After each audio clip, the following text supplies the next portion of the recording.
Okay, so we're going to start. Thank you everyone for joining the call. And thanks to CARE for hosting this MidYear Teleconference.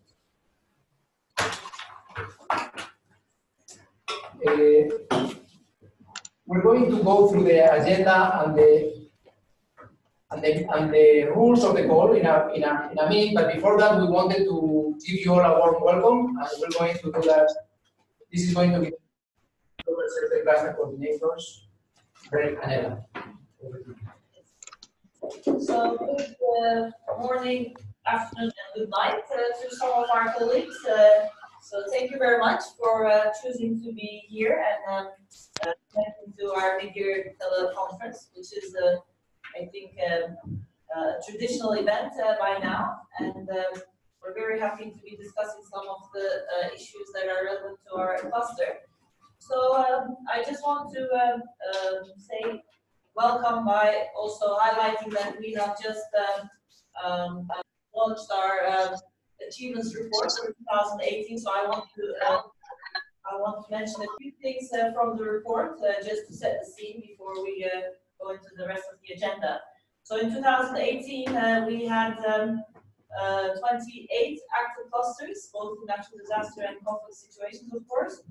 And we had more than 650 cluster partners through which we have been able to reach more than 10 million people, support their recovery after the crisis. So it's a significant achievement, I think.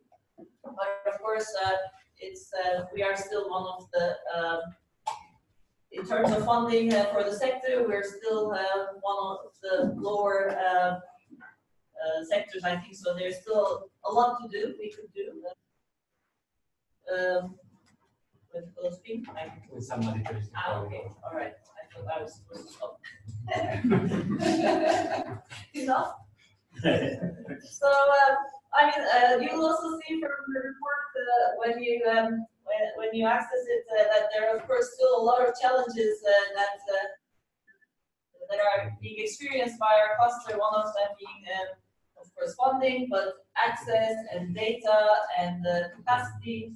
HLP issues, they still feature as large obstacles or challenges for us to do our job better. So hopefully together today we can discuss some of these issues and exchange ideas from some of the country clusters that can help us improve. I should also mention that last year was at the end of 2018, our third round of ECHO funding has come to an end. So we're very grateful to ECHO for funding us 3 cycles, so 4.5 years, 5 years almost, allowed us to really ramp up our capacity and improve the quality of our coordination services. So from this year onwards, we are on our own. We really do our work, collective work well. So I think you'll be able to, is it already on the website? I think so. So you'll be able to download it or access it on the website if you're interested. And thanks to all of the country clusters and colleagues out there for doing a really good job and sending us the information so we can disseminate to others as well. Do you want to say anything later on? Okay. All right. It's also on behalf of Brett. Welcome everyone. Okay, thank you, Ella, and welcome everyone. Yes, we will start the teleconference going through the agenda very quickly, but some ground rules first. For those people in the room here at CARE, please note that there are microphones all over the roof, and it picks up every noise that happens in the room. So please try to minimize noise so that they can only hear what's being discussed. For those not in the room, please mute yourselves when you're not speaking. We also have the capacity to mute you, so we are doing so. So if you want to speak, could be that we cannot hear you because we muted you. So make sure that you unmute yourself whenever you want to speak. At the same time, it works best if you are using headphones. So the sound works best when headphones are used. Also, there is a chat function in the call. Please use that function to send questions during the call, and we will be keeping them. And also, please note that we are recording the call. This will make it easier to share, well, to capture the minutes and also to share later on. So with all that, we will just start the call with some updates on key issues from the field. The 3 issues identified are those coming up most prominently from the country level shelter cluster fact sheets, and those are fundraising for shelter at the country level, delivering assistance and coordination in places with difficult access, and strengthening capacity of partners and government for coordination. So we will have clusters from the Pacific, Vanuatu and Fiji, talking a little bit about strengthening capacity. We have Congo as well, then Cameroon and Chad, talking about some of these issues.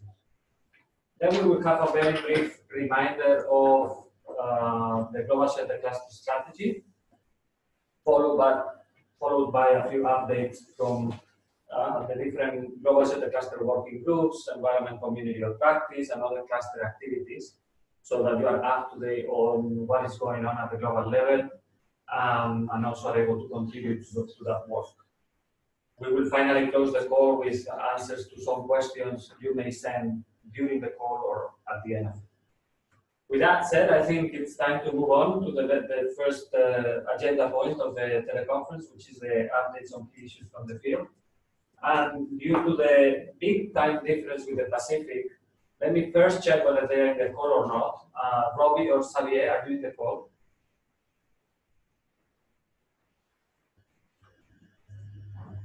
Robbie, Xavier, are you in the call? Okay, so then we will move we will start with Congo, and I'll check if they're going to join or not. Maybe they got confused with the time. So we may or may not have the Pacific. Let's see. Yes, we're here. We're not confused with the time. We have a bad internet connection. That's the problem. Yes, the colleagues from Congo are there. Yes. We will try to see whether the colleagues from the Pacific can join at a later stage, and we will proceed with Congo now. That's all. Sadia, over to you.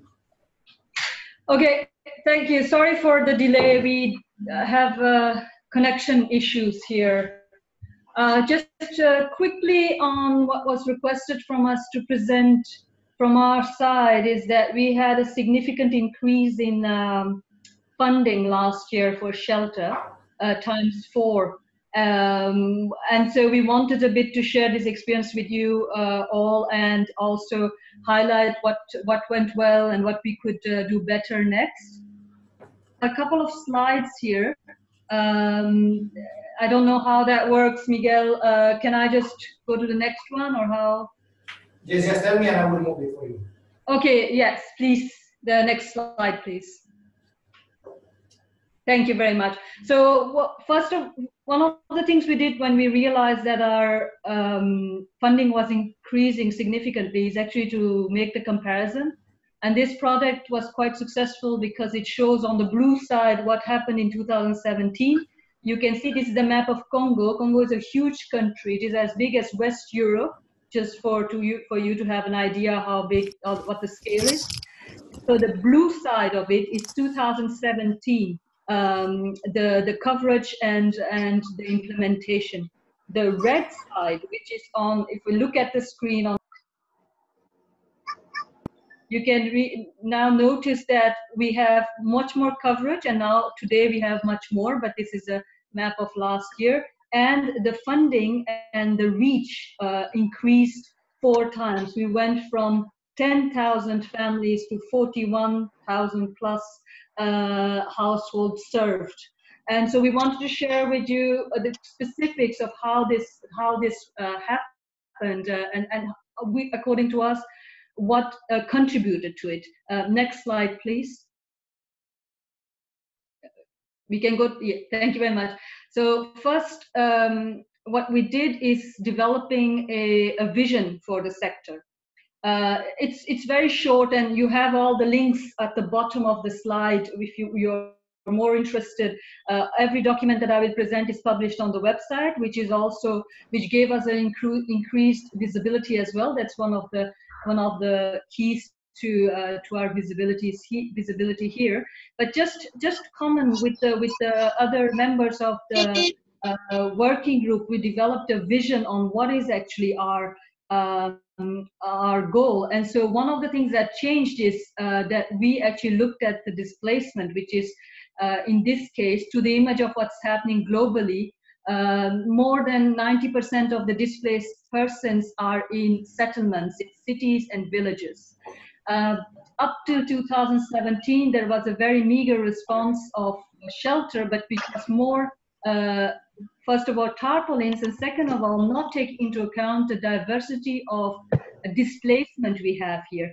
Today, we have up to 4 million plus displaced persons. Now, I must give a word of caution here.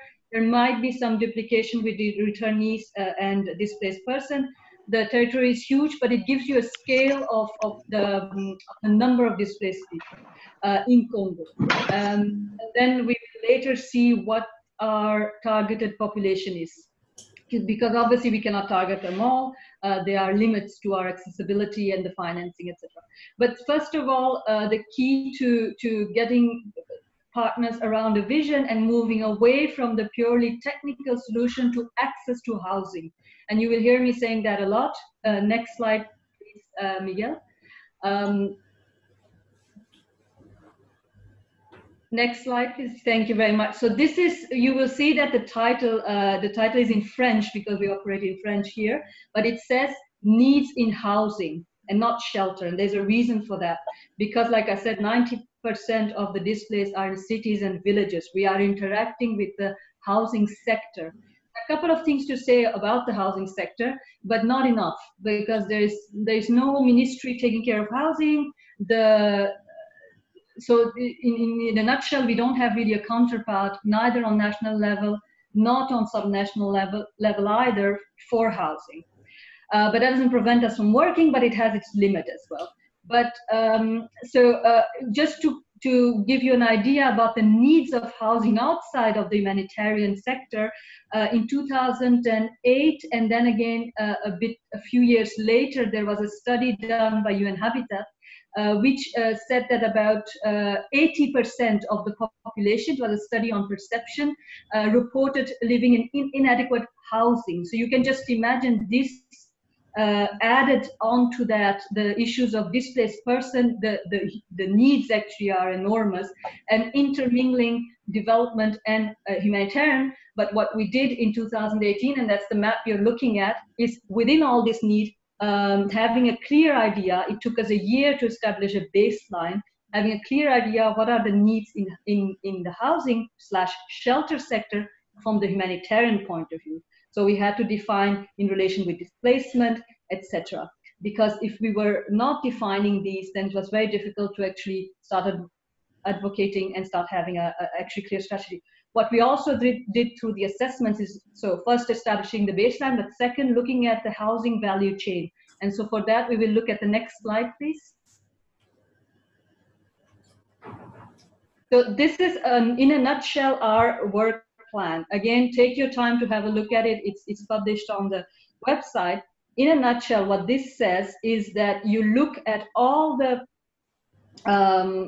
parts of housing sector which we can influence as humanitarians. So typically what we cannot influence is housing financing, for instance, because we're not going to start working with banks at this stage, because that's a huge development work. But what we can influence in the housing value chain for the displaced people and the returnees, and in some context also the host community, to have a better access to housing. That means structurally, that means technically. So this is why we're looking at local construction techniques.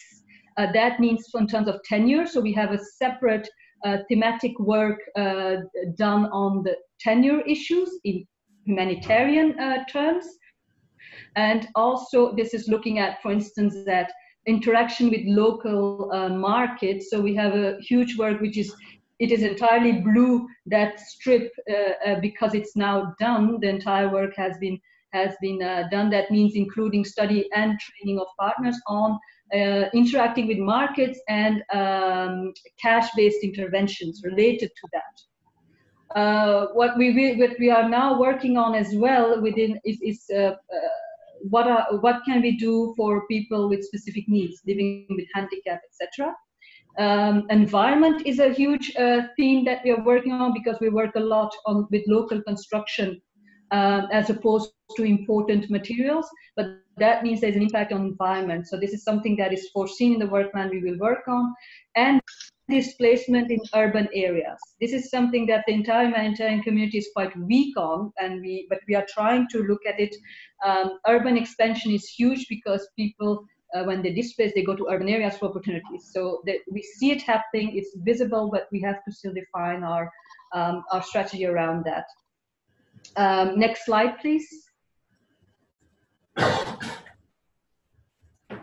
In conclusion, just a couple of things on how we reached. Actually, there were a couple of points that I would like to highlight how we were able to increase this financing. So first of all, our shelter working group is actually a service platform. So you see that whatever theme we are talking about, we provide training, we provide guidance, etc. That's none different than any other cluster. We have regular meetings with donors, bilaterally or in group, with partners to highlight, supported by information management projects like the ones you saw, but many others. Something we have included is our entire communication on the website through Twitter, web stories, and I can share a link about that.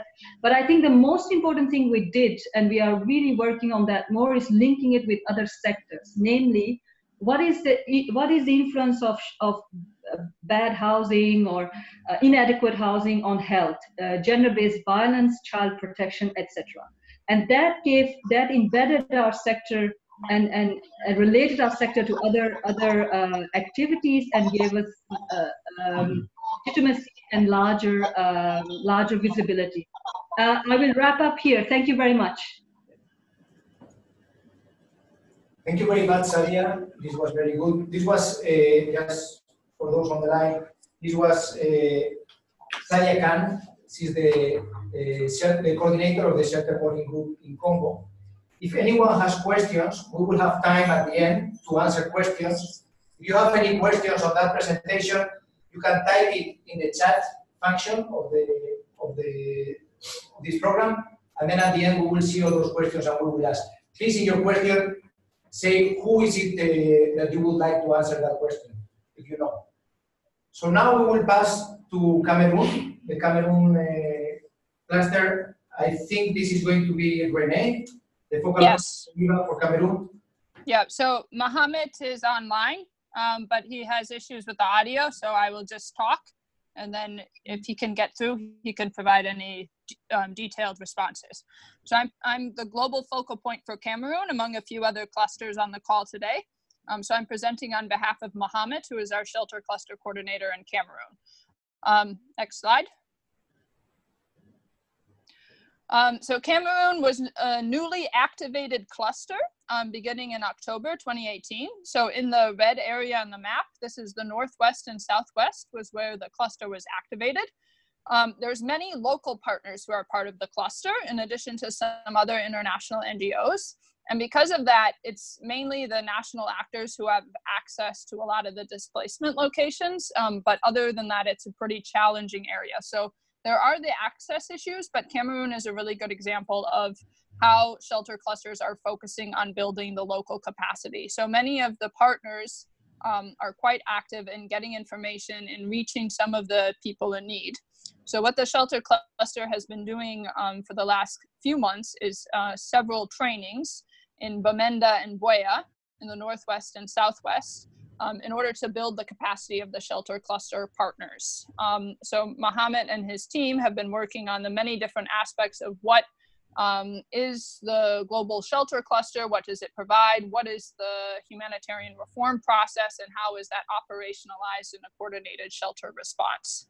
I had the privilege of taking part in the shelter cluster training last week that was done, which was also useful for the partners on the ground to get the connection to the global shelter cluster and how those services are translating into country level clusters. Next slide. So as I mentioned, it's mainly the trainings are focusing on the cluster approach and how those different partners can feed into the functioning and performance of the overall shelter cluster. Mohammed was happy to share the training materials with all of you. So I'm sure that once the presentation of this year's teleconference gets disseminated, you can check out the very cool prezis that he's done on the shelter cluster approach. That's it from my side. Thank you very much, Renee. Thanks a lot for that. Just a reminder that what we are doing is we are addressing the top 3 challenges that the country level clusters expressed through the fact sheets in 2018.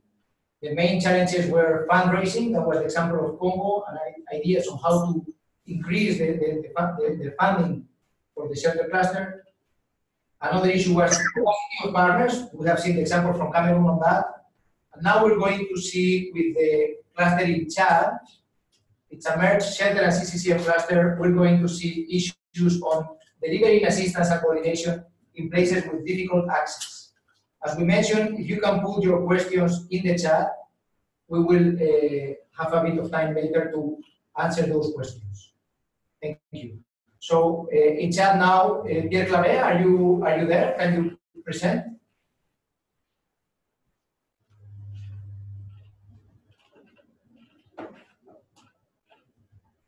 Okay, we don't have Pierre Clavé. Is it you, René, that is presenting this one as well for chat? Pierre Claver, you have to turn off the mute. Your mute button, you need to turn it off. He's on the call. Okay, thanks, René. Can you unmute Pierre Claver? It's calling from a number. René, do you know if Pierre Claver is calling from a number or if he's using a strange name?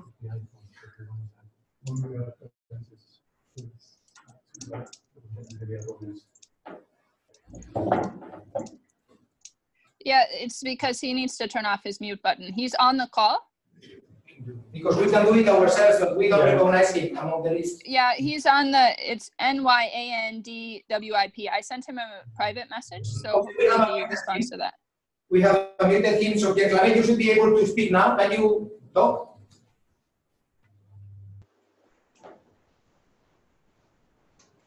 Can you hear us, Pierre Claver? Can you try to talk? You should be unmuted by now.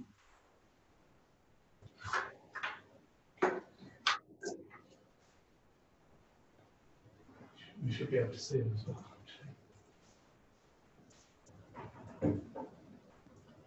Pierre Claver from chat, we should be able to hear you. Please try to speak.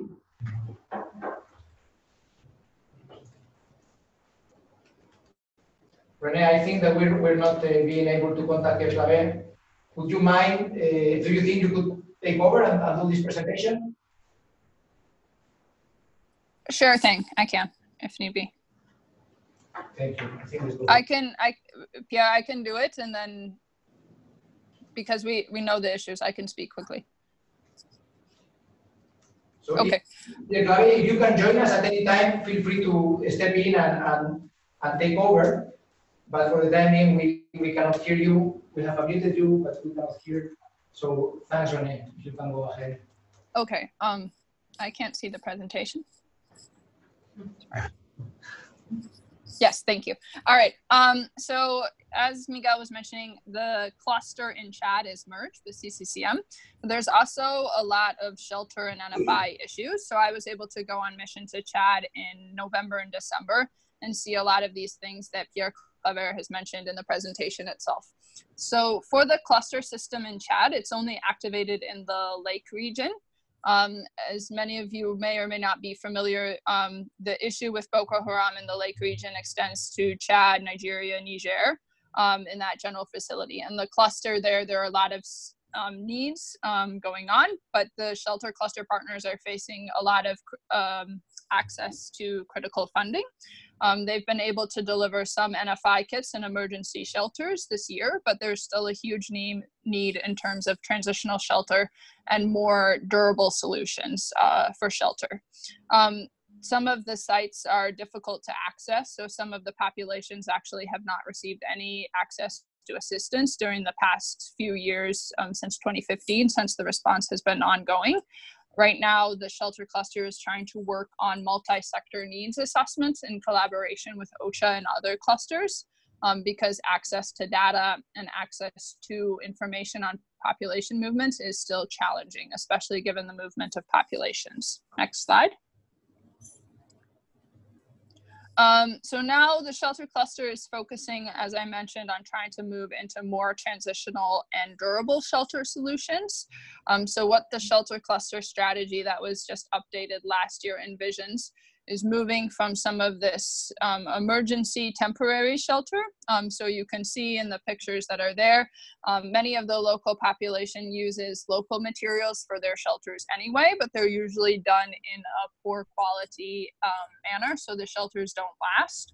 Or there's lots of issues with planning of these sites, because some of them are located on actual villages, but they've expanded the size of the villages, so there's need for site planning.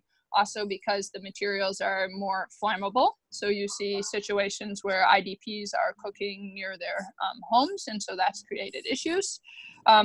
What the host community is using are these local materials of brick that you can see. They're usually made out of sand and cement, but to transport some of these materials to more desert locations is very complicated, though there are IDPs who have found their own solution to these things, either by selling their livestock.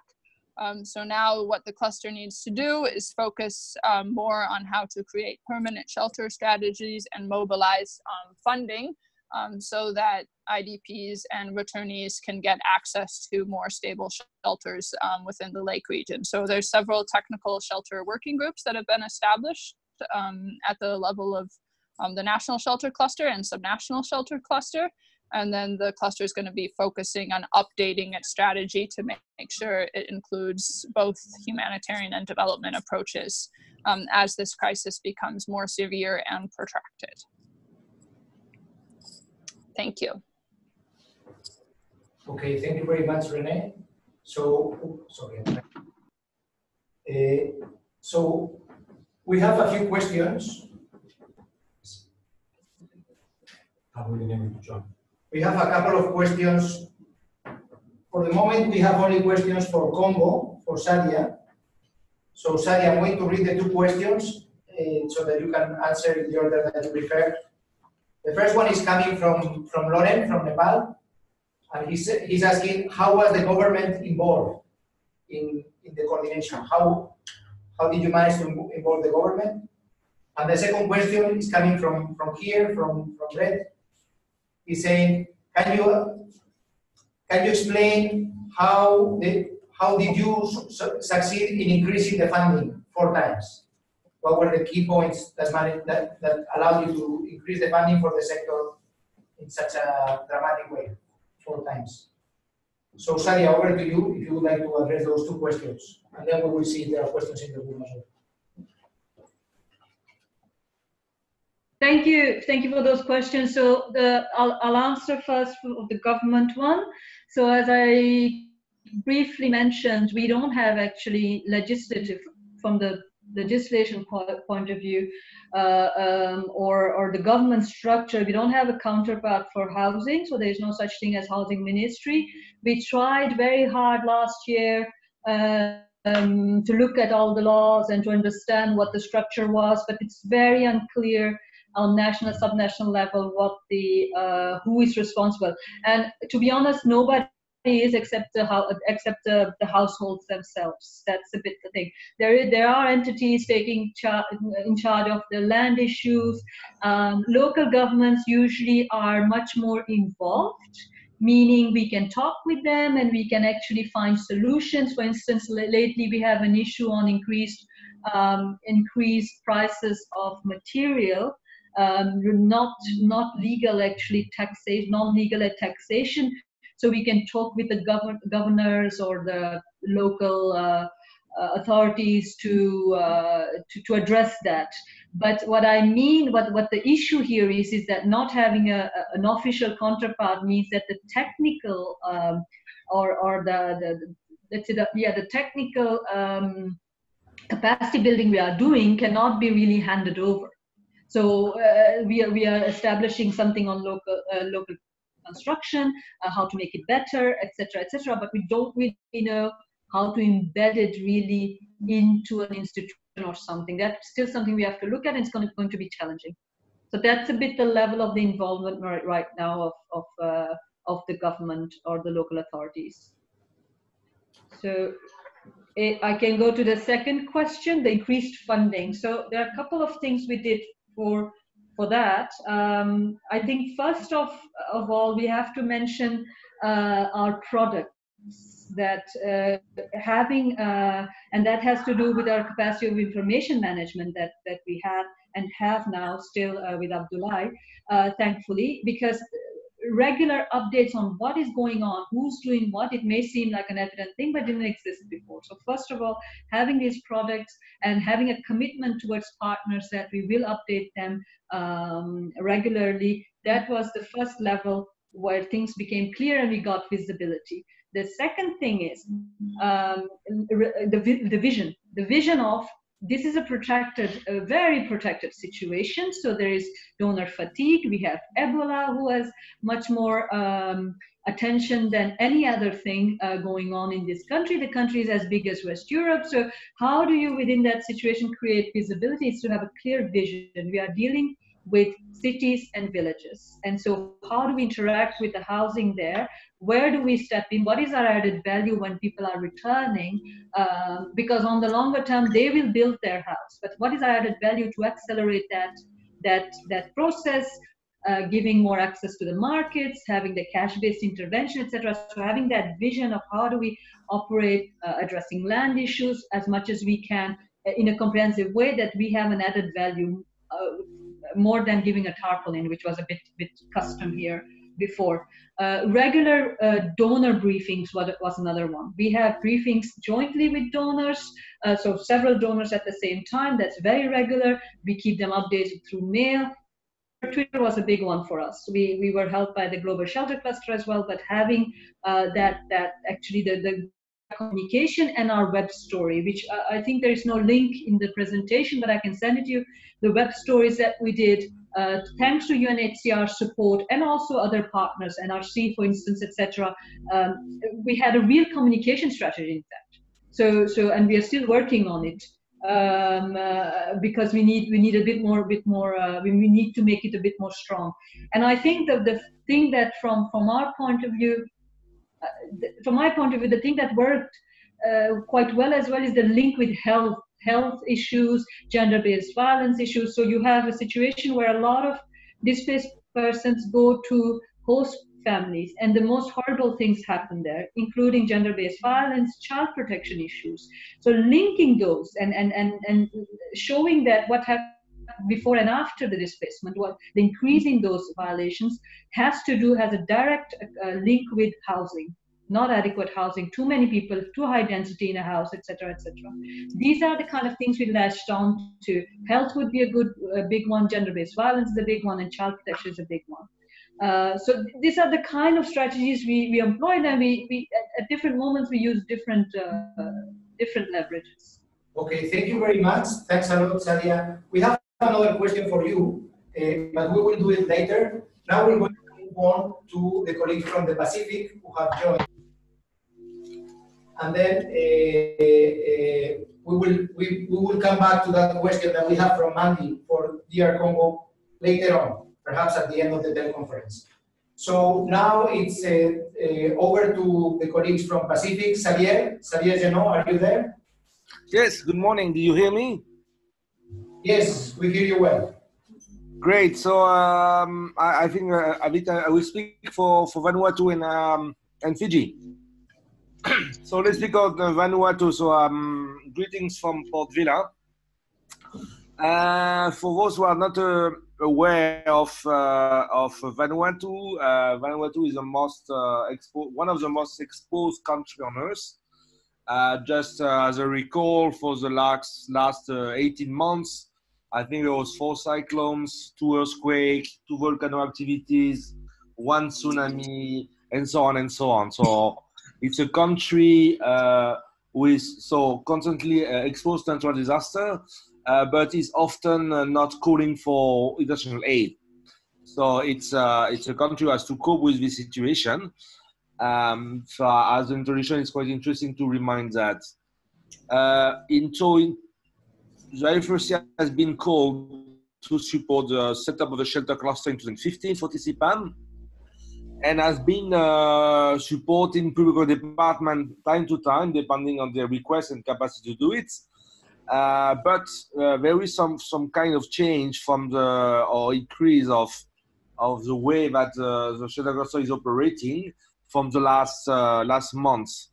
One of these reasons is because there was 7 cluster active in country, but it was not in the law.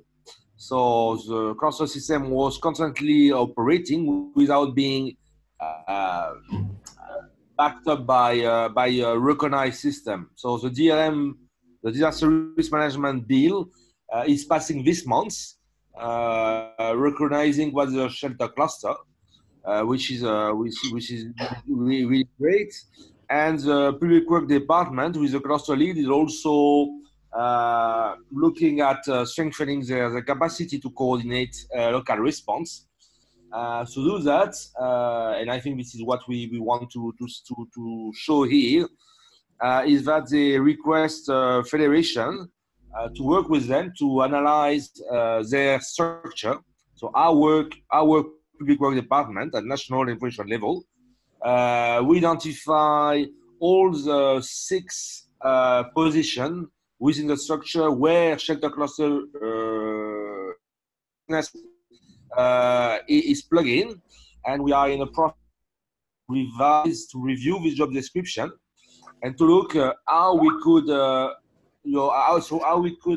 include the shelter cluster business within usual business of public departments. On my knowledge, we never could go as far as this, especially because I would say because it's there is some position who are vacant, and we might be able to support recruitment of new people and really ensure that the shelter cluster business is part of day-to-day business.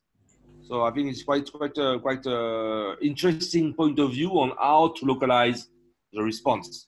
So we will update you on this, and I think that the next global shelter cluster meeting we could present all this work. So basically that's what we wanted to say about Vanuatu. We are working also on new modules of self-induction to train people and partners to understand what is a shelter cluster, what is shelter in a self-induction mode, and we are working on other activities, but maybe not interesting to speak here. Maybe the next one with Fiji.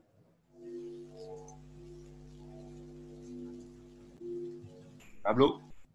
Yes, Fiji. So Robbie is a bit sick tonight, so he asked me to speak on his behalf. So as the shelter cluster 2 has been progressing, there's also the same in Fiji. Again, looking at localization of the response after TCPAM, after TCPAM with a major big disaster in Vanuatu. The year after, there was TC Winston in Fiji. Even it's in Pacific, it's totally different setup. But IFRC was also coded. But it's clear that in Fiji, it's one of the main cluster partners and shelter actor is Habitat for Humanity Fiji. So we work with them, and they accepted to become a co-lead for preparedness and a response. So it means that there was a capacity to help a local actor to become a co-lead of the cluster. It works well, and the last year they developed the Fiji Shelter Book, who is a one-year project with research at community level, who is just made by local actors who developed the Fiji Shelter Book here. Yeah, so it's a great product because it's made by local actors, including involving local communities and so on and so on. So this is also, we think, a great news, and our local partners could strengthen capacity to respond with local on local issues. That's it. Thank you very much, Xavier, and thanks a lot for joining at this difficult time. It must be 2 a.m. or something. So thanks a lot for this meeting. Again, colleagues online, if you would like to ask questions, you can do it in the chat, and the colleagues in the room can also do it just by raising their hand. Yeah, I'm second. We're going to move now to the next point of the agenda, but we will have a bit more time at the end of the call to answer more questions that may be related to the case studies that have been presented, and also to the issues that are going to be presented from now on, more related with the global cluster. So now we're going to talk about the global shelter cluster strategy that was launched at the MidYear Teleconference last year. So, okay, thanks, Miguel. So just to repeat the welcome to everyone again, and thank you for calling in from various time zones in different parts of the world. It's great to have everybody online. We've got quite a few people here today because we've had our strategic advisory group meeting here in London yesterday and today also. I'm just going to spend really 1 minute or so giving everyone a little reminder and update on the process for the Global Shelter Cluster Strategy. Many of you will be quite familiar with it and will be and have maybe been intimately involved in the crafting of the text and the being involved in the production of the material. But for those that aren't so familiar with it, I'll just kind of give you the overview of what it is, what it's about, and where we're at with it. Really beginning from earlier last year and even in 2017, we went through a process of reviewing how effective the implementation of the previous strategy had been, and we engaged a consultant to help us in that task. We also reached out to all our partners and stakeholders through the annual Global Shelter Cluster meeting and online to give feedback of the previous strategy and what they wanted included in a new strategy. For those of us that are really involved in the cluster lead agencies and in the strategic advisory group, we worked with some of the key issues and also tried to locate this as part of what some of the key movements are in the wider humanitarian landscape, for example, around the grand bargain outcomes, humanitarian development issues, and so forth. So last year we were able to finalise the inputs for our strategy and complete it. Really, it's in 3 parts. I don't really know which way to kind of face this, but maybe here. So there is the main narrative content, which really gives everybody a description of the key aspects of the strategy. There's a short version of that as well, which is probably a little easier to read, the executive summary. And then there's also the annexes, really, which describe each of the pillars. There's 4 pillars, and the activities under that, both at global level, country level, and also for the agencies themselves. Of course, the big task that we have now is being able to track the inputs by all the actors at various levels and see how it contributes to the 4 pillars of the strategy. So the 4 pillars are coordination, advocacy, evidence-based response, and capacity. So the last, yesterday and today, we've spent quite a bit of time going through the priorities for each of these 4. and how we can build better linkages across the different activities and, really progress some of the key things that we were thinking when we assembled the strategy. So that's been the purpose of a lot of the discussion yesterday and today. We're looking forward to developing the agenda for the Global Shelter Cluster meeting and the whole week of events which take place in the first week of October. So for many of you online, if you're planning to make it in October, we really look forward to your input in the next month or two as we'll engage with you and preparing content for that event. So that's really it from my side. I don't think there was much else to add on the update for the strategy, but I do encourage you all to take a look at it. It's not just for the purposes of the cluster, it's also for all the agencies and all the partners. We're really trying to assemble something that can help build momentum for sector-wide outcomes. So you'll find a lot of helpful content throughout the documents, especially the narrative, that you can all use to craft into proposals or help direct key activities in your various countries of operation. So that's kind of it from my side, but thanks everyone. Thank you, Brett. That was Brett Moore, the Global Cluster Coordinator on behalf of UNICEF. All right, so we're moving on to the next agenda point, which is updates on various global shelter cluster activities. There have been a couple of questions that have come in while the conference was ongoing, and we have them. They will be addressed at the end in the section on answers to questions. Now, we will have a few working groups give a very brief, maximum 3-minute update on where they stand. And the first one is the construction standards working group. So, Chiara. Hi, good afternoon to everyone and whoever is connected. And I'm glad especially to get to meet Sadia in Congo.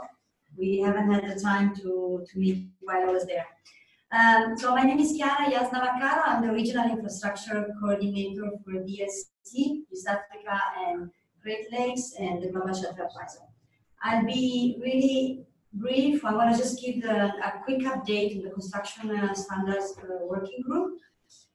Based on the work plan that we have submitted, we are working on a second version of the draft of the document that will be finalized by the end of August, beginning of September. The new draft is going to be, the title is not going to change, like we discussed in October about the standards element in the title. We all in agreement that we're going to keep the standards, but we'll divide the document in two. We're going to split the document in more linked to the pillars of the global shelter strategy in a more narrative way, and the second part to more technical list elements. And the other important element is the communication strategy. We have 4 actions for our work plan. The communication strategy, the draft is the strategy, advocacy strategy actually we call it, is ongoing. Will be completed also by August instead of July. But we decided that we realized that we can push this ahead already as it is and look for funding for a translation. And I'm proud to say that DRC, the Danish Refugee Council, is the first one giving money for the translation. That's it. Thank you, Chiara. Next working group is the Urban Settlements Working Group. Who's going to do that? I'll do that. So, yeah, a quick update from the Urban Settlements Working Group. We were able to re-release the compendium of case studies. We have collated 30 case studies across different sectors who have been doing area-based approaches. We had commissioned a consultant, Elizabeth Parker and Victoria Maynard, to analyze these 30 case studies and really learn from what is this approach about. So you will find in the introduction a very kind of interesting kind of extract of what people or what countries or clusters have been doing in this arena of area-based approaches.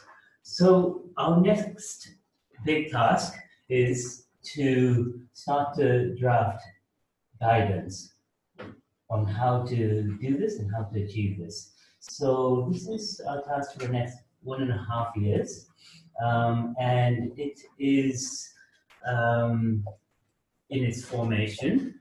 We had a steering group meeting about 3 weeks ago, and you can see the tiny list of agencies who have agreed to be on the steering group member. So you can see that they are cross-sectorial and across clusters, as well as quite interesting donors on the list, as well as academics. So their role is really to guide us and to review whatever comes out of this document. And we have come to consensus so far on the content. So we'll go from introduction. What is this approach about? Why do this approach? When is it appropriate, etc. And then we'll go into more detail on the 4 defining characters, which is about how to define a specific geographical area for high needs, how to work with multi-sectorial, how to work with multi-stakeholders, and how to consider the whole population, which is the 4 characteristics, definitions that came out of the analysis. And then we'll go into more how to operationalize it, and really taking the project, linking it to the humanitarian project cycle, from assessments to planning to resource mobilization, and kind of making it easy to, if possible, at the end, to kind of integrate it to the existing system as one option of a tool. So we will go through this process. At this moment, the next thing on the agenda is there's a MENA regional consultation on the guidance, tagging it on to the shelter projects. So hopefully people could attend that. And then we will be organizing some more country consultations, and hopefully have an opportunity to talk in October. Thanks, Seki. Next will be the State of Humanitarian Shelter and Settlements report. I will provide an update myself. The first edition of this report was published at the end of last year. Printed copies available as of January. You have the link to the publication in the title of this slide.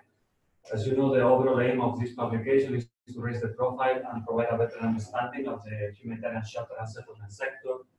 It targets humanitarian policymakers, senior management in humanitarian agencies and institutions, as well as donors and academics. The overall theme for the first edition, as it was an inaugural edition, it was just a general explanation of what is the humanitarian shelter and settlement sector and why it is important. We've got a total of 19 chapters, 13 text boxes, and 51 authors that contributed.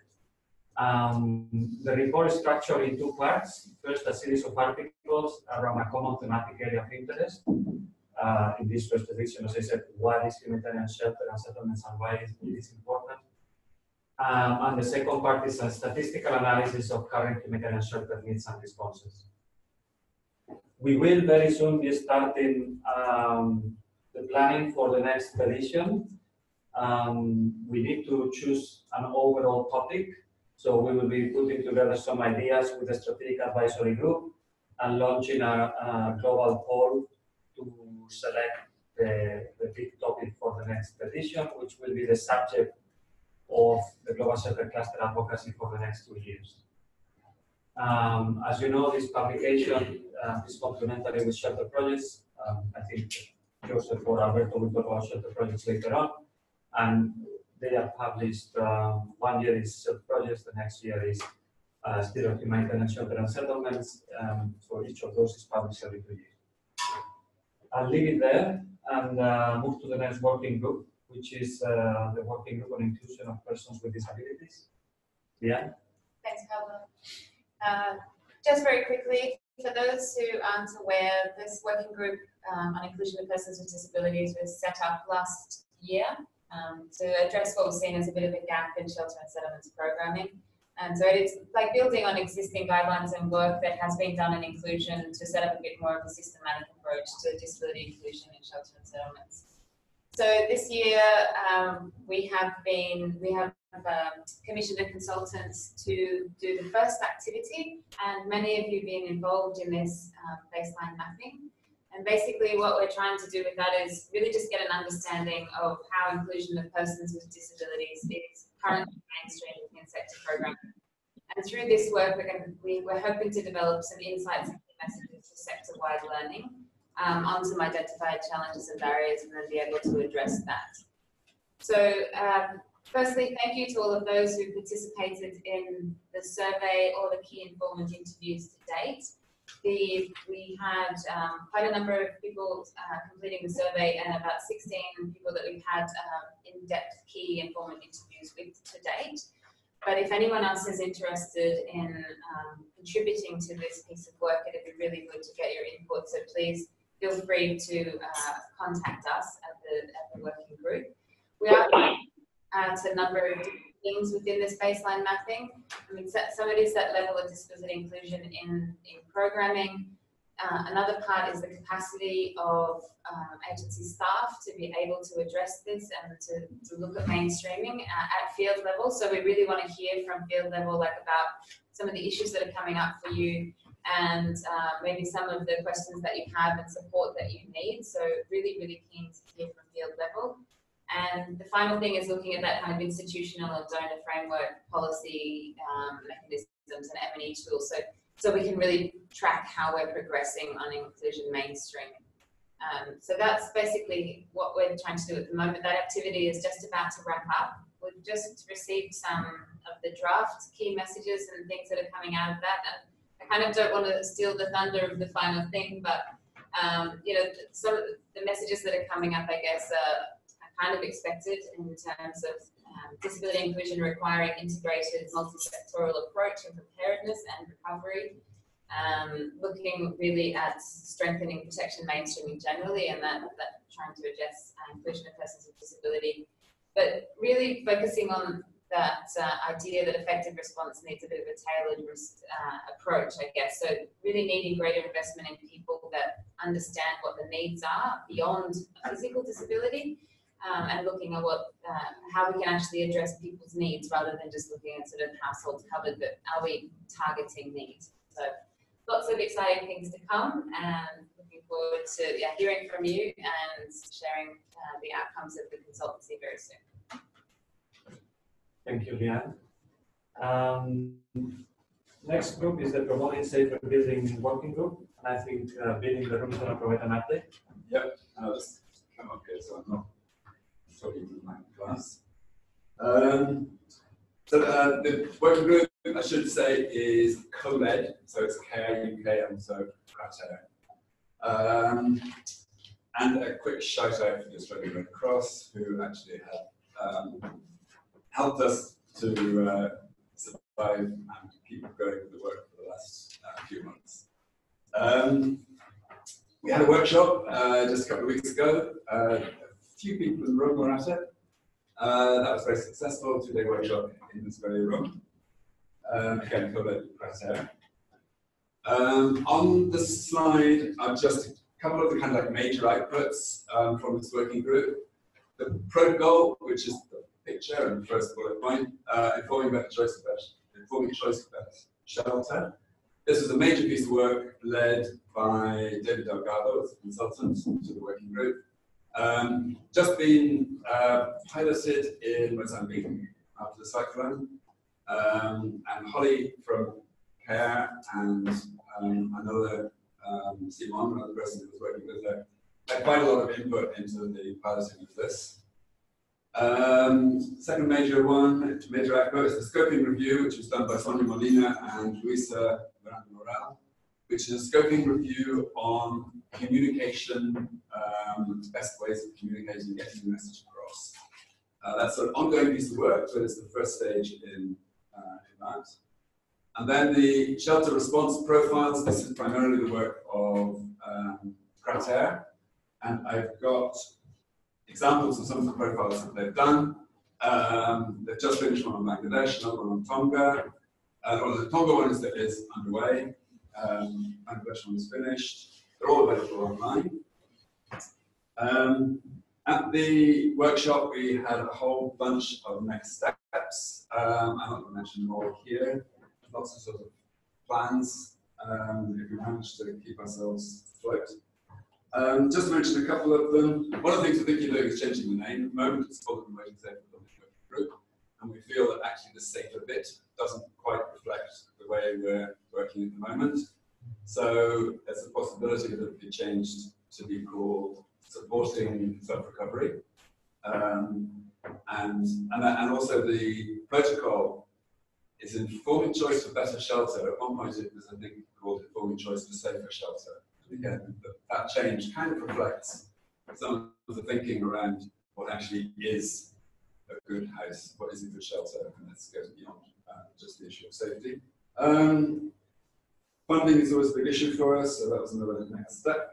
On the protocol, again, one of the things that Holly was struck by when she was working in Mozambique is that it would make a very good preparation tool. It was really designed as a disaster response tool, but we're thinking that maybe a next step would be to develop it so that it's also a preparation tool.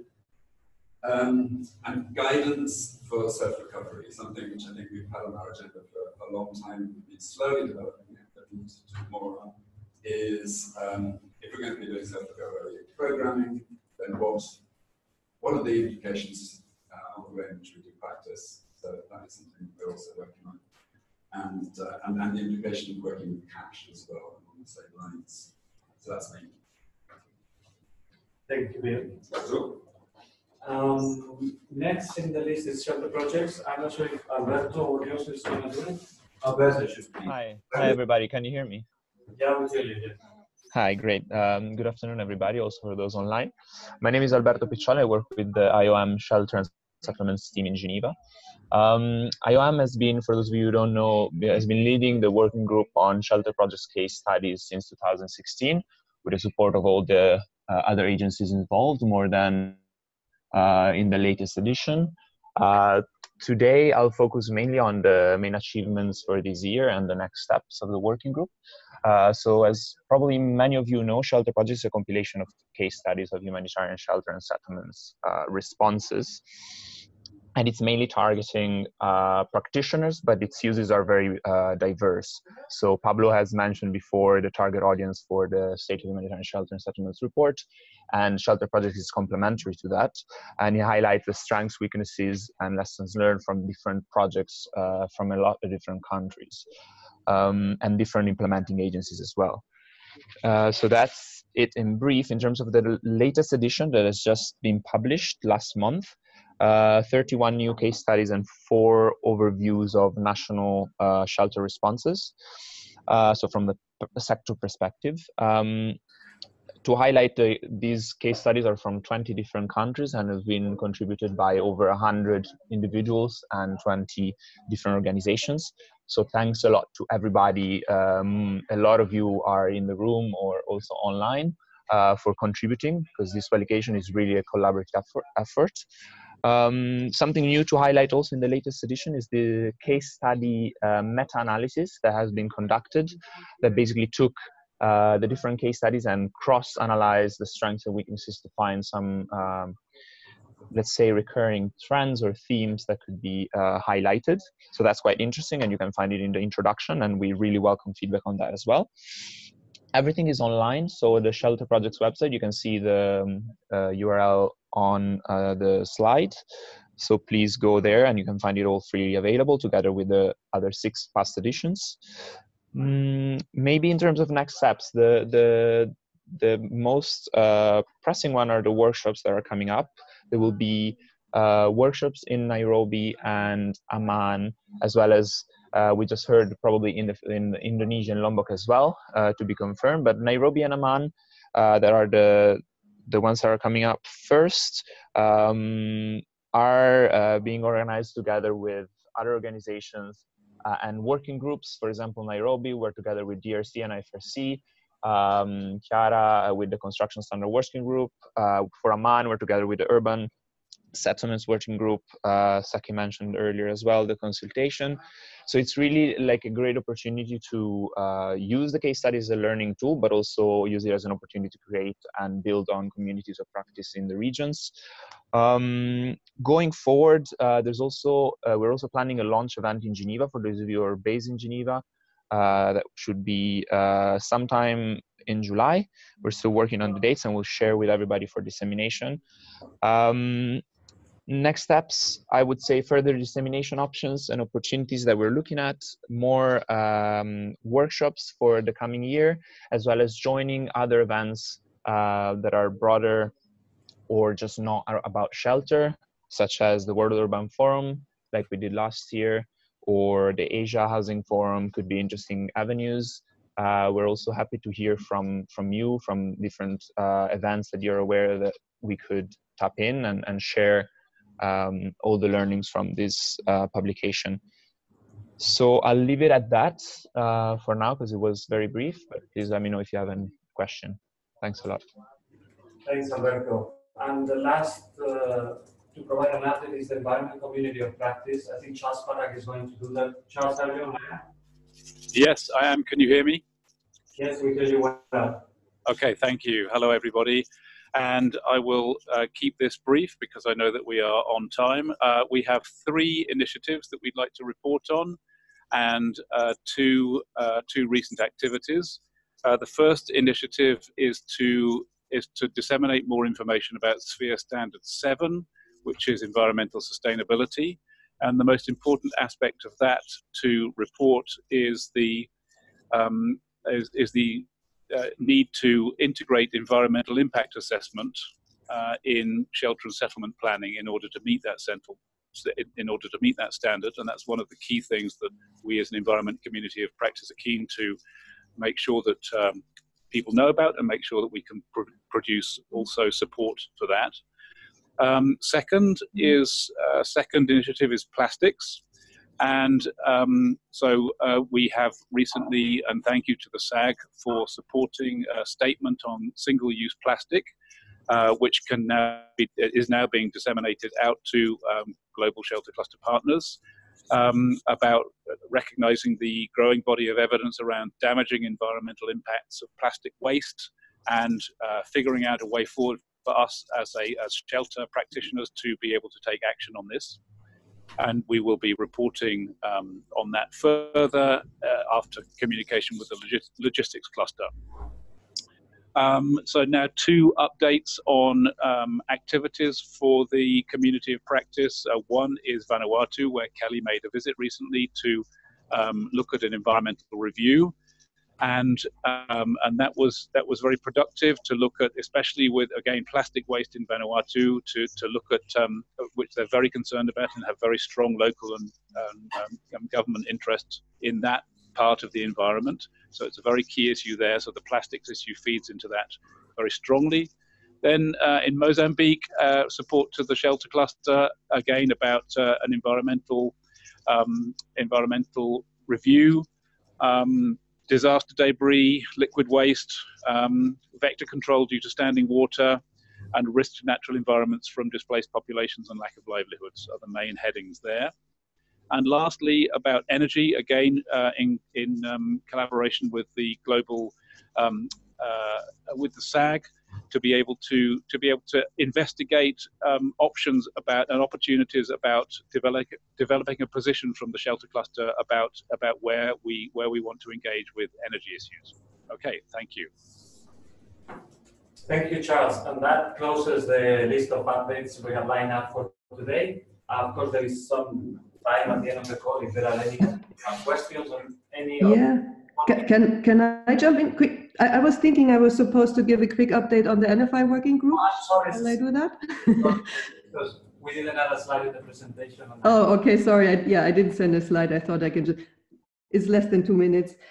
So it's Cecilia, the technical focal point for the Global Shelter Cluster on IFRC side, and also leading the NFI working group together with my counterpart at UNHCR, Renee. And I just wanted to give a brief update on our revised work plan, which is mainly about 3 activities. The first one aims to address the major need that has been identified by the working group members and also other field practitioners, which is basically capacity building on various topics related to NFI practices. So what we are doing now is we are drafting a concept note to attract funding to really develop some online modules for different topics regarding NFI practices. And the second is just collecting NFI best practices and other relevant resources on our website and make that available to all the members.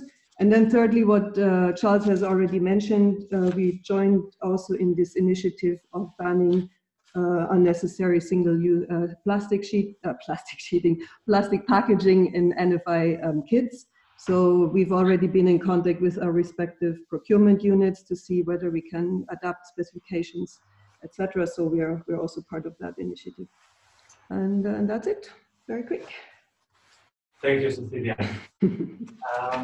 Okay, I think we will move on to the last bit of the teleconference, which is answer to some of the questions that have come in and we were unable to answer earlier. And we will open the floor also if there are additional questions, comments, to anything that has been presented around the Global Shelter Cluster work or from any country level as well. You will be able to do it then. So Miguel, what were the 2 questions? Yeah, so we have two additional questions. Both of them are addressed to Congo. By the way, if anyone else online, any of the 30 participants that are online has any other questions, you can do it in the chat. And those in the room, we will give an opportunity as well now. So the 2 questions that we have for Congo, for Sadia, the first one is if you could give some practical tips on how to highlight and market the connection of shelter with other sectors. That's the first one. So practical tips on how to highlight and market the connection of shelter to other sectors. And the second question is how do you, in DR Congo, how are you planning to work on environmental issues and whether you have engaged with the environmental community of practice on this? Okay, thank you for these questions. So first of all, shelter, I can give a practical example how we at this point are pushing actually, but it's not only up to the shelter partners, it's also other larger maritime community, how we are trying to create these linkages and embed them in typically the assessments, the multi-sector assessments. So for instance, one concrete example is of gender-based violence.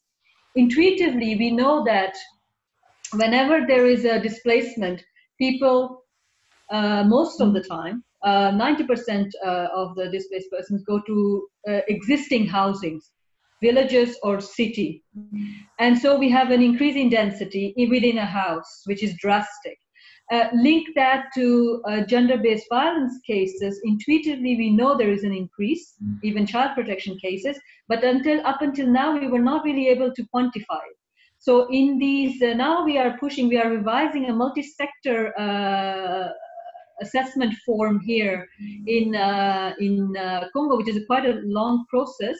But that's a form that is will be ultimately accepted and embedded within the entire maritime community, which we will try to embed this link that if there's an increase in density in settlements, in housing in essence, in one house, can we quantify the increase in gender-based violence? And intuitively we have, and anecdotally we know that it is the case. We need to quantify it.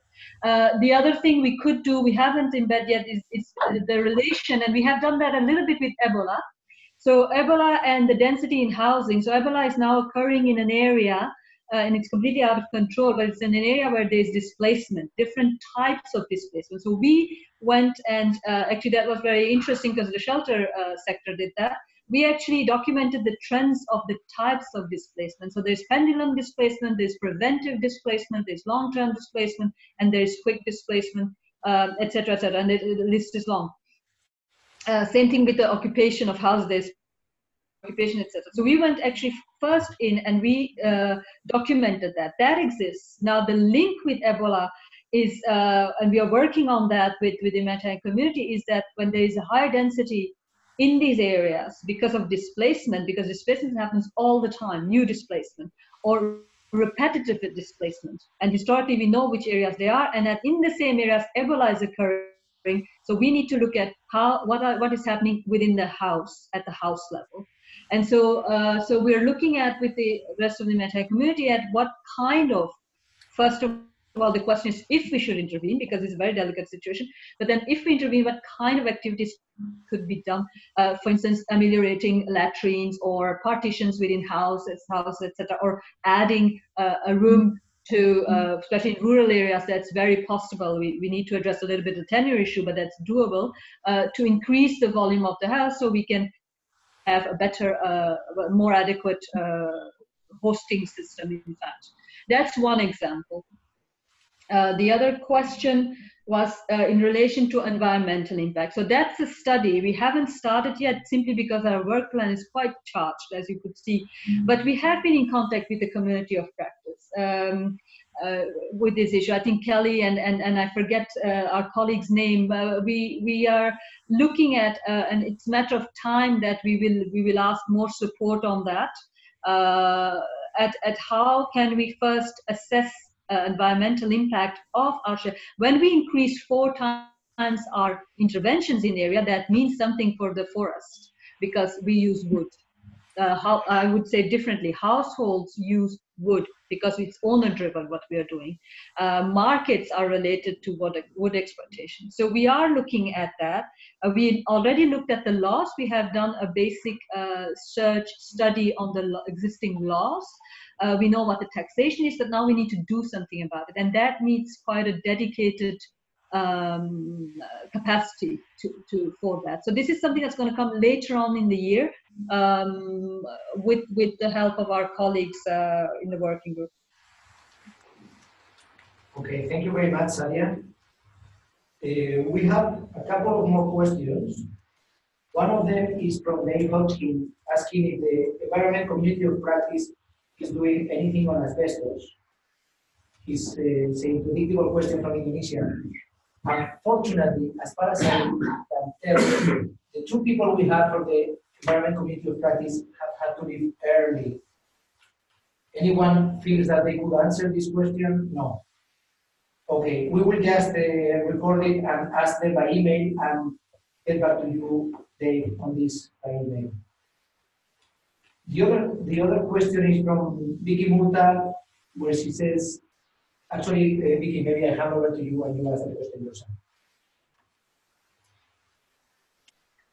Hi there, everybody. Yeah, I just wanted to point out that in addition to Bangladesh and obviously Tonga, which is worked on at the moment, the country profile for Ethiopia and also DRC have also been launched now. I'm sure many of you are aware of that. And potentially also now working on Mozambique. I'm not involved in that though, so I would have to defer to Carter for any information on it. Thank you. Excellent. Thank you, Victoria. Thanks a lot for that. So, any questions here in the room to any of the participants? Any additional comments? Anything to say? No? I don't see any other questions either from those online. So then we can move to the next point, which is any other business. Anything else that anyone would like to say to the 40, almost 50 people that are joining us from everywhere in the world from shelter? Any last points to mention before we finish? No? Those online, you would like to have any last words?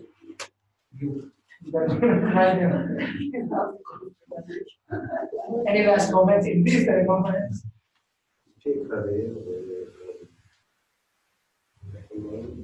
Pierre Clavé, can you Can you speak? Are you there? I mean, we know that you are there. If you are there, we're hoping that you hear us.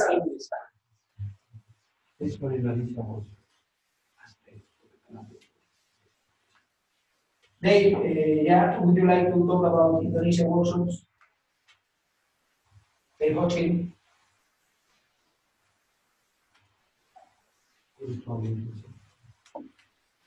Yeah, can you unmute yourself?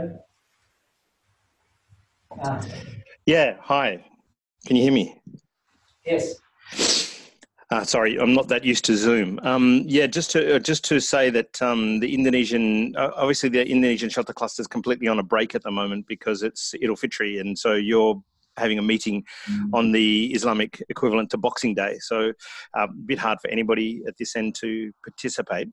But just before they went on break, the government had a meeting where they decided that on the dates of the 19th, the week of the 19th for 19th to 21st of August, for a series of 3 meetings that would happen in Indonesia. One would be a national shelter cluster meeting, and then with the Indonesian government offering to host a regional meeting, the global shelter cluster, and then a Asia Pacific shelter practitioners forum meeting, or any other side events that people might feel are relevant. So we're still waiting for the email, the formal sort of email to come back from the government confirming those dates, just because again it was decided on the day before they went on holiday. So, but I just thought I should update everybody on that. Great, thank you very much, Dave. So there is a note, and once that the official confirmation arrives, there will be a more formal invite for those events. Yeah, I've requested the formal email to be sent to Pablo, and that's in process. But again, the whole of the government's off on holidays, so he should get that within the next day or two, though. Okay, thank you. We have a comment from Abel Abdumenu saying, contacts of the dear Congo shelter cluster members, thanks. I guess what you're looking for are the contact details of the cluster coordinators at the camp or any other members of the cluster. You can have them on the website, sheltercluster.org. If you were asking for something else, maybe go ahead and tell us what was your question.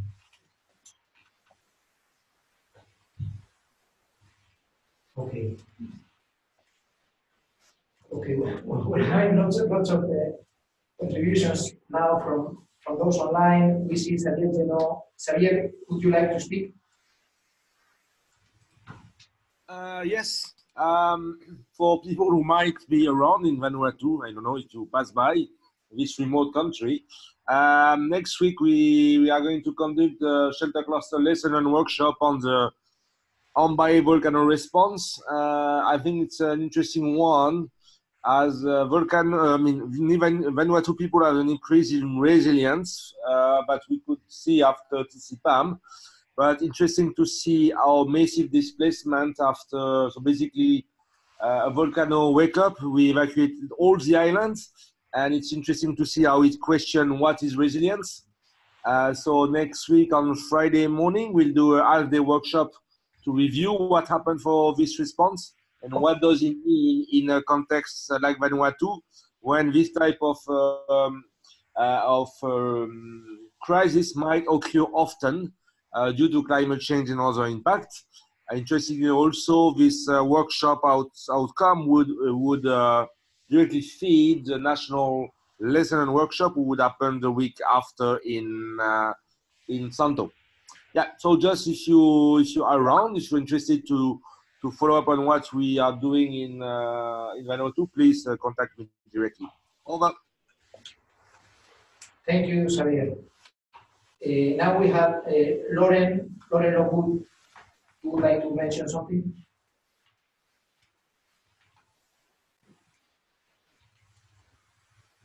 You managed to unmute yourself, Lauren.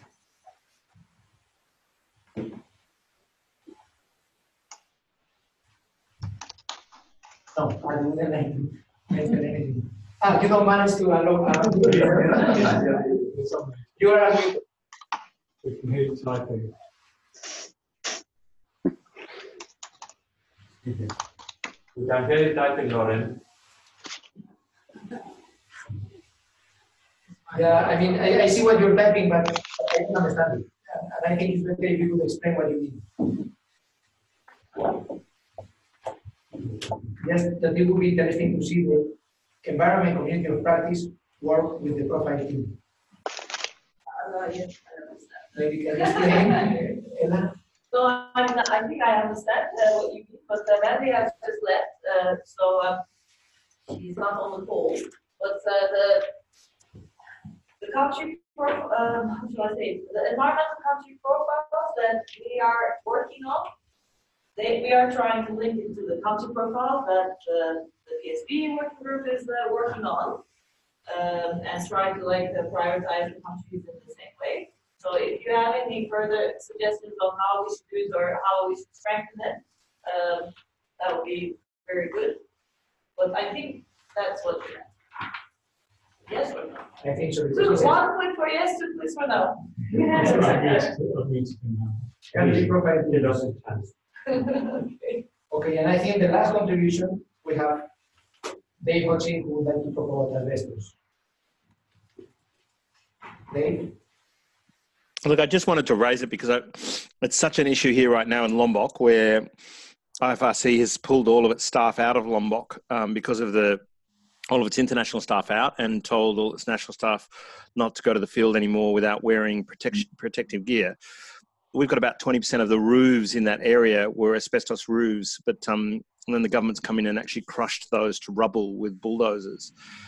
So we now have just millions and millions of tons of asbestos contaminated rubble with people living in shelters on it. But I think the bigger issue is more the risk for the global shelter cluster to consider is the risk to aid workers, and having clear guidance from day one in disaster-prone countries about the about whether or not asbestos has been used in that country, and whether or not it's a risk for workers in that country, and having a strategy or a policy around how workers should respond to that. I know when the Yogyakarta earthquake happened, I spent the first month just coughing and really breathing in dust. And I think we've all had that experience. And a lot of that dust is asbestos contaminated dust. And I think we need to globally have a stronger position and clearer policy and strategy around that.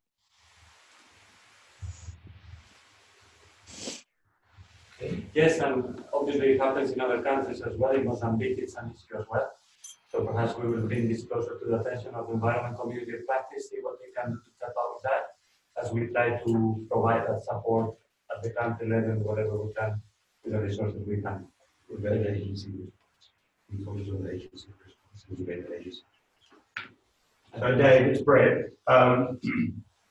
What has been the agency response just in terms of the HR position or that really? I mean, the cluster position of course is important, but agency level, they have the duty of care of their staff. So what has been that kind of HR response?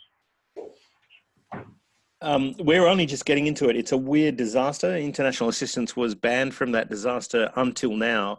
We had the first shelter cluster meeting. The disaster occurred in August, September, and we had the first cluster meeting in late January, I think.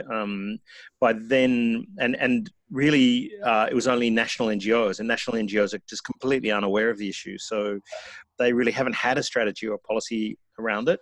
The INGOs who support them have produced a little bit of guidance saying that it's a risk, but haven't had a clear strategy for their own staff because their own staff haven't been in there.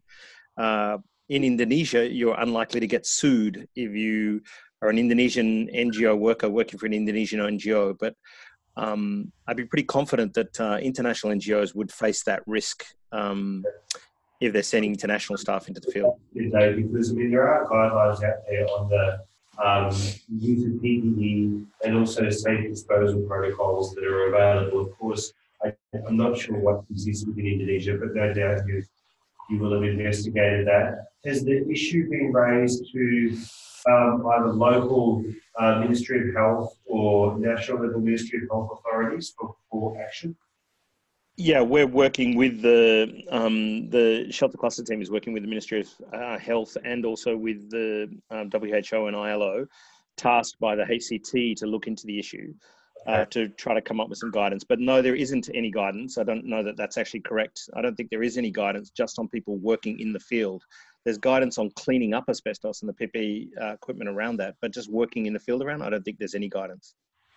No, I agree with you. I don't think there is either. I'm saying that there's guidance on the use of PPE and protocols for clean up in terms of exactly. And so forth. And you're probably well aware of those. Australia has quite stringent ones for those suffers as well. But there's specific things you're talking about. There is a gap. I think we have to look into that and see what can be done. Yep. Thanks. Okay, thank you everyone. If there are no further any other business, I think we can finish the teleconference here. Thanks to those more than 30 people that have called in from different places. Thanks to everyone here in the room as well. And all the best to all of you. Oh, yes, sorry, last comment. I don't know why we have it here. I am coming. Please, we have shared with you the satisfaction survey. This is a very important document for us because it gives us an idea of how we are doing as well as in the cluster to meet your needs. And also it helps us prepare for the Global Shelter Cluster meeting and other events that will be taking place in Geneva from the 7th to the 11th of October. So yeah, please fill in that survey. You have a link there, and subscribe to our newsletter. And thank you everyone for your participation. And thanks to Claire in particular for hosting this day. Thank you everyone. Thanks everyone.